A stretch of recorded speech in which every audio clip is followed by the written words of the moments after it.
Pink line पर जैसे ही ये मेट्रो इस वक्त ये दाखिल हुई है प्लेटफॉर्म पर और दरवाजे खुले हैं, यात्री अंदर से बाहर गए हैं और बाहर से अंदर आए हैं। ठीक इसी समय से जो पिंक लाइन है वो पूरी तरह से यात्रियों के लिए खुल गई है। यानी त्रिलोकपुरी से मयूर विहार पॉकेट वर और वाइसे वर्सा और साथ ही साथ मजलिस पार्क से लेकर के सिलू विहार तक जो पिंक लाइन है वो पूरी तरह से ऑपरेट हो रही है। और आप साफ तौर पर देख सकते हैं। आप कहाँ से बैठे हुए हैं? मैं पीछे से ही बैठा हूँ।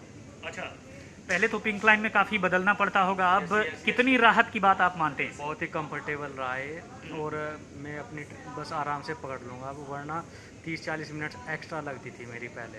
अच्छा, पहले कहाँ से आप बदलते थे और दूसरी मेट्रो पकड़ते थे? मैं पहले वहाँ से राजू चौक से चेंज करता था पहले मैं, और अब ये देखा मैंने डायरेक्ट आ रही है सिलू विहार के लिए, यहाँ चेंज किया मैंने बस ये पिंक लाइन, और फिर मैं जो मेरे टारगेट है वहाँ पहुँच जाऊँगा आराम से मैं, तो मेरा टाइम बच गया इससे। बिल्कुल, जैसे आप अलग अलग लाइन के लिए बदलते थे राजीव चौक से या फिर कहीं से, अब आपको अगर गाज़ियाबाद जाना है तो आपको यमुना बैंक से बदलने की ज़रूरत नहीं है।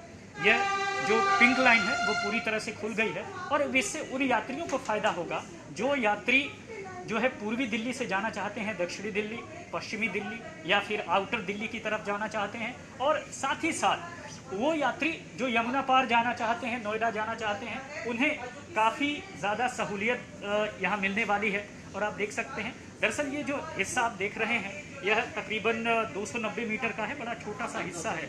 और चूँकि यह विवादों में पड़ गया था, ज़मीन का विवाद था, और जब ये विवाद हल हुआ उसके बाद से मेट्रो ने स्टील के गार्डर के ज़रिए यहाँ पर जो निर्माण है वो शुरू किया और उसके बाद पूरी तरह से ख़त्म कर दिया, और अब ये पूरी तरह से परिचालन हो रहा है। आप देखिए कि कैसे जो मजलिस पार्क है वो यहाँ से जाफराबाद की तरफ जाएगी, और अलग अलग जो ये डिस्प्ले बोर्ड है, डिस्प्ले बोर्ड के ज़रिए आप देख पाएंगे कि कौन सी मेट्रो कहाँ पर जाती है।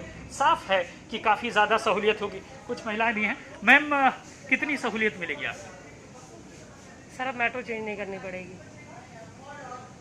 बिल्कुल, अब बहुत बड़ी सहूलियत है। नीचे उतर के फिर बैटरी रिक्शा पकड़ना, बैटरी रिक्शा पकड़ के वापस दूसरे रूट पर जाना, फिर वहाँ से त्रिलोकपुरी वाली मेट्रो स्टेशन से फिर वहाँ से दूसरी मेट्रो पकड़ना, काफ़ी ज़्यादा चेंजेस। फिर इसी बीच में 10 रुपये यहाँ लगे, 10 रुपये वहाँ लगे, उतरने आने जाने का झंझट, इन सब चीज़ों से बच गए। बिल्कुल, और यही वो ख़ास वजह है जिससे माना जा रहा है कि अब मेट्रो कम से कम पिंक लाइन पूरी तरह से कंप्लीट हुई है।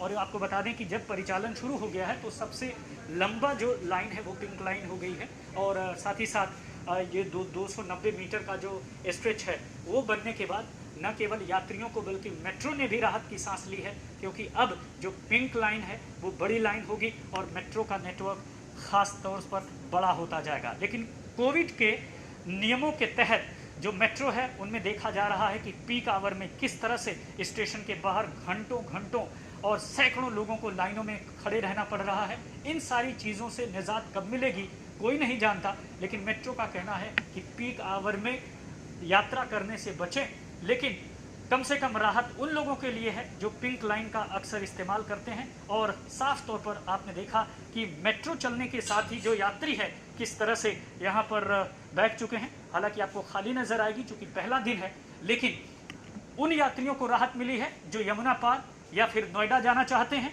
और अब उन्हें यमुना बैंक या फिर किसी जगह पर इंटरचेंज स्टेशन पर बदलना नहीं होगा।